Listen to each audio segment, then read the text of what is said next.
बच्चों, हमने अपने पिछली क्लास में बहुभुजाओं के बारे में पढ़ा था और ये सब सवाल हमने सॉल्व किए थे।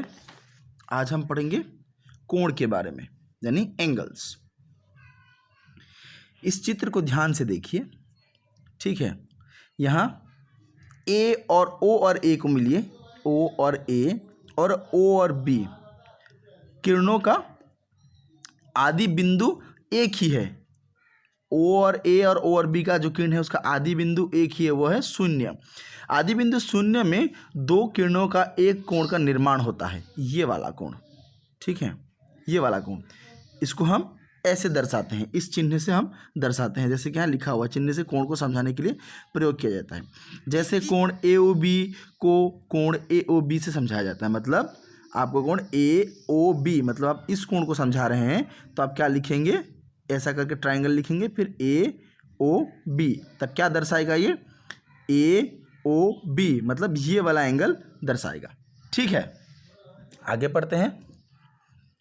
दो किरणों का आदि बिंदु एक ही होने पर उस आदि बिंदु पर दोनों किरणों का एक कोण उत्पन्न करती है। आदि बिंदु को कोण के शीर्ष बिंदु और दोनों किरणों को कोण का भुजा कहते हैं।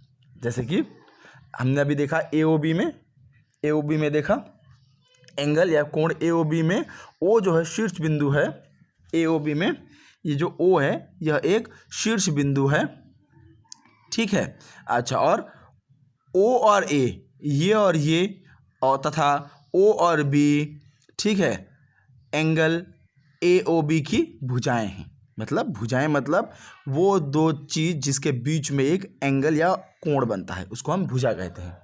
समझ में आया? आइए नीचे पढ़ते हैं।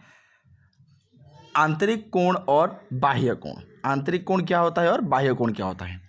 कोणों के समतल रूप में अंकित किया जाता है। कोणों को दो भुजाओं के असीमित बढ़ा देने पर समतल का जो हिस्सा दोनों भुजाओं के भीतर आता है उस हिस्से को कोण का आंतरिक भाग कहते हैं।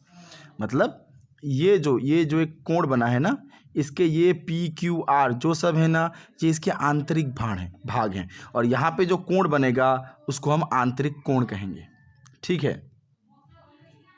वहीं दोनों भुजाओं के असीमित बढ़ने पर समतल का जो हिस्सा दोनों भुजाओं के बाहर आता है उसे कोण का बाह्य भाग कहते हैं। इस चित्र को आप ध्यान से देखिए।